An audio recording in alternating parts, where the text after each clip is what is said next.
Welcome to MJ Stories Creation. In today's episode, we'll explore the birth of Salahuddin Ayyubi and the remarkable events that surrounded the beginning of his extraordinary journey. Salahuddin al-Ayyubi was born in 532 AH, 1137 CE in the citadel of Tikrit, an ancient city that is nearer of Baghdad than Mosul. A strong citadel was built in the highest part of the city, overlooking the Tigris.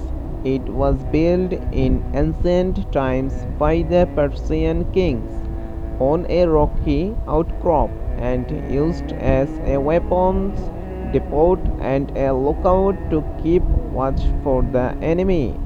It was conquered by the Muslims in 16th age at the time of Umar ibn al-Khattab.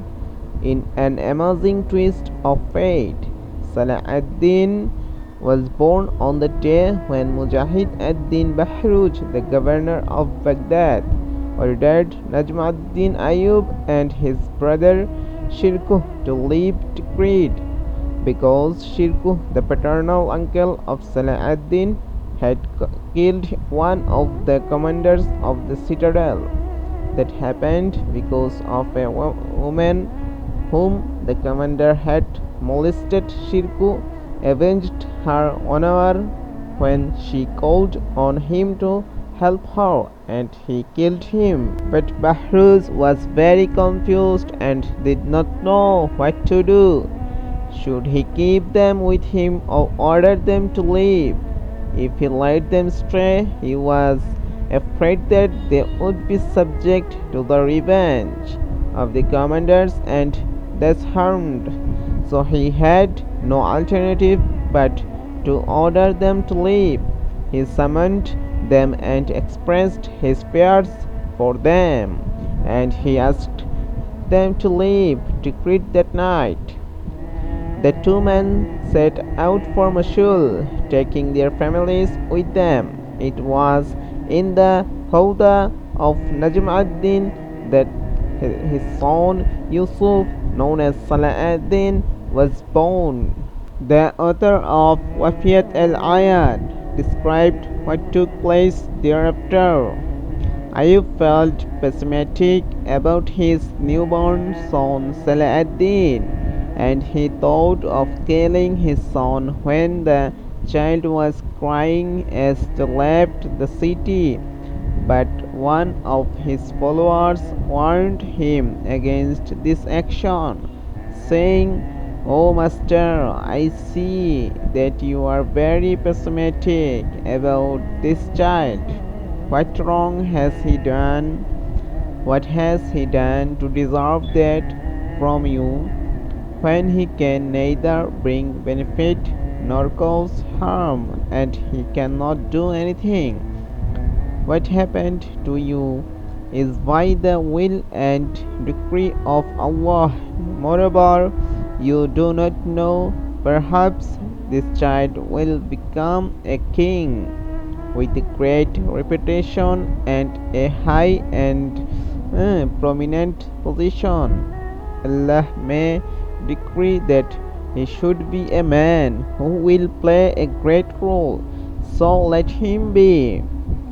For he is an infant and has done no wrong, and he does not know you are going through grief and stress." Ayub was moved by these words and quickly came back to his senses and followed the path of true Islam.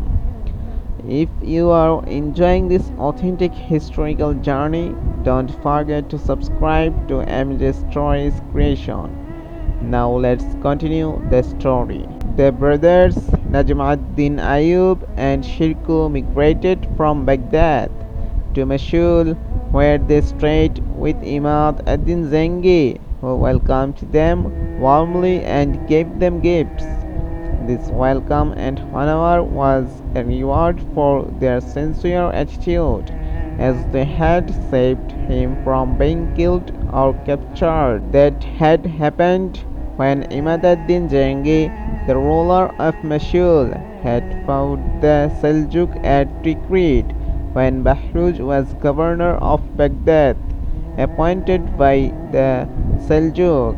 We have already seen that Najm ad-Din Ayyub and Shirkuh were in charge of Tikrit and its citadel, having been appointed by Bahruj. The outcome of Imad ad-Din's battle was victory for the Seljuks, and his army had fled from the Seljuk army.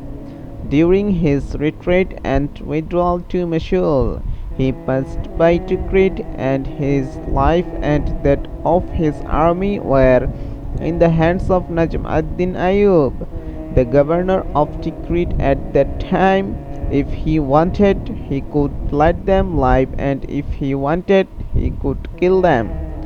Najm ad-Din preferred kind treatment over harsh treatment, so he and his brother Shirkuh helped Imad ad-Din and made it easy for him to reach Mosul safe and sound.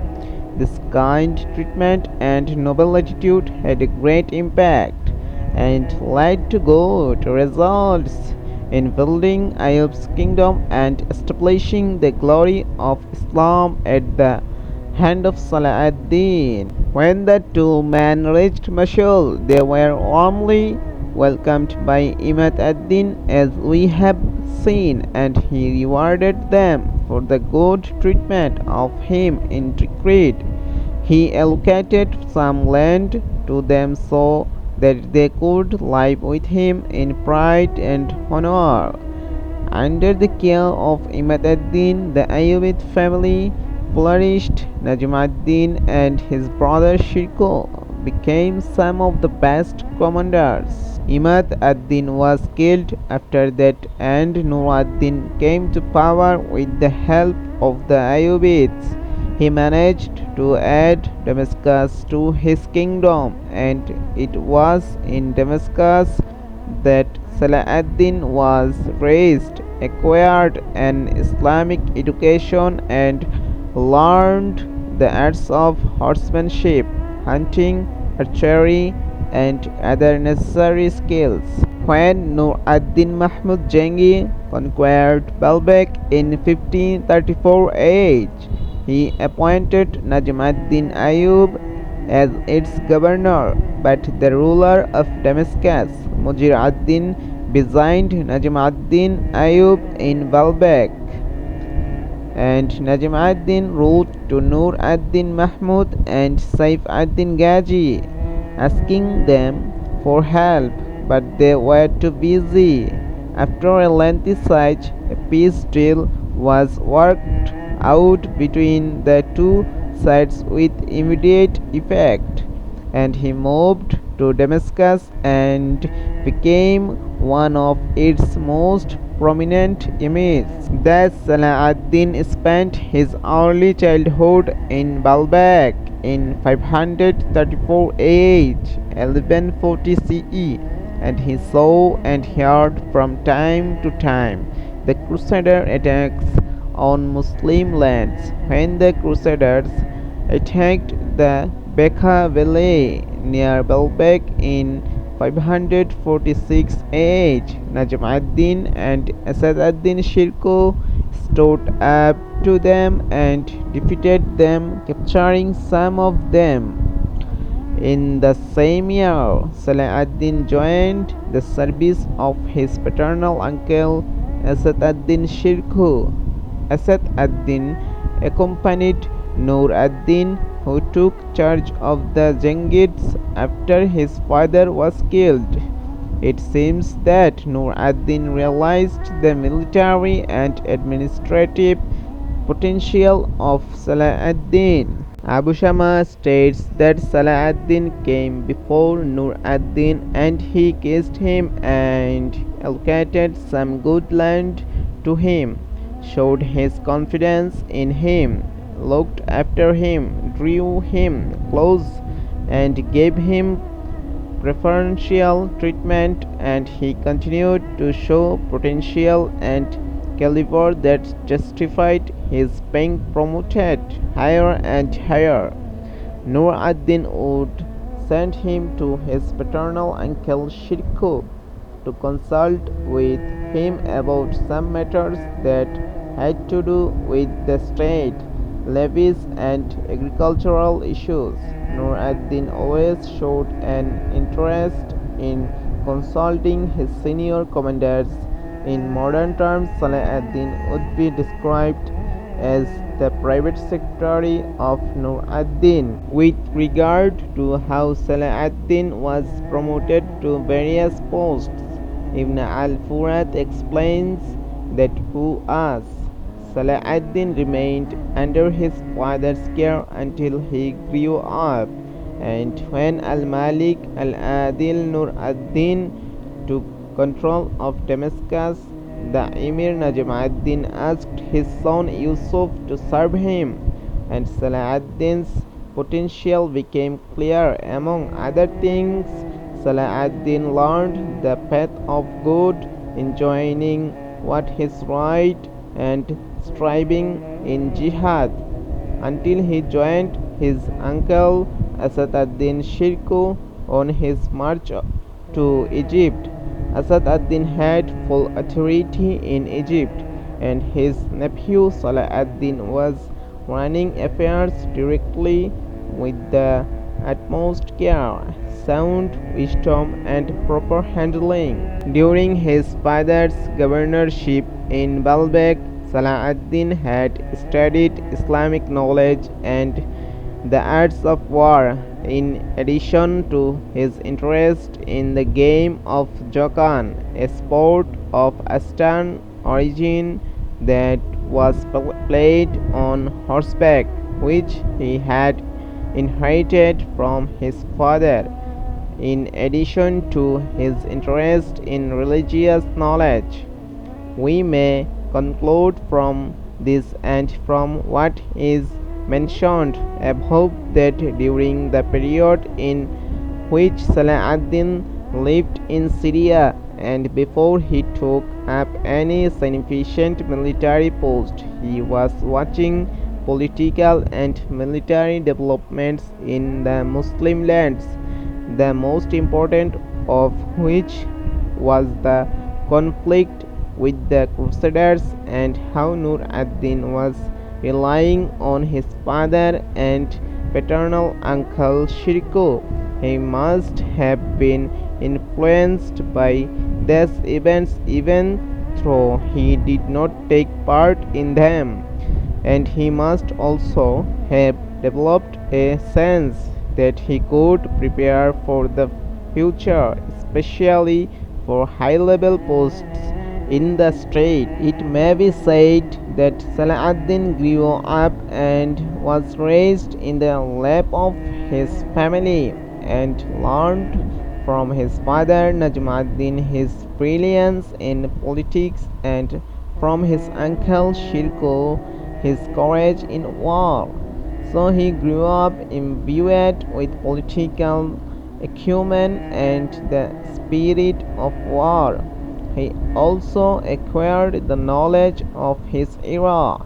He memorized the Quran, studied fiqh and the hadith, and studied under the leading scholars of Syria and Mesopotamia, including Sheikh Qutb ad-Din and Nisaburi.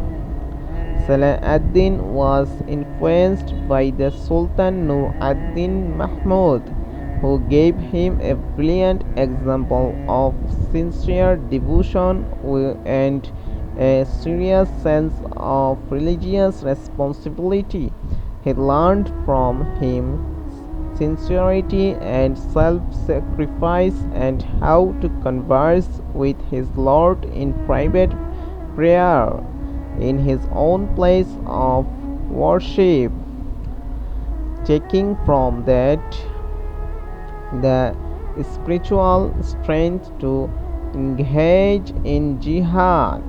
He inherited from him the leadership of the Islamic venture and learned from him how to stem the heretical Shiite tried and resist the Crusader invasion. I have discussed this in detail in my book about the Zangi state and the biography of the martyr Nur ad-Din Mahmud. Salahuddin grew up in a glorious atmosphere, trained in horsemanship and the arts of war and jihad, and practiced political and decision-making skills during the period that they spent in Damascus after Nur ad-Din ibn Imad ad-Din Zangi took control of it. The brilliance of Salahuddin's character emerged. He was held in high esteem and respected, and his status was like that of the son of the governor of Damascus himself. He appeared before society as a religious, polite, and calm young man, filled with concern for Islam, a characteristic that was instilled in his heart by Nur ad-Din, who treated him in a very special way. Among the posts that were given to him in Damascus at the time of Nur ad-Din was the position of head of police.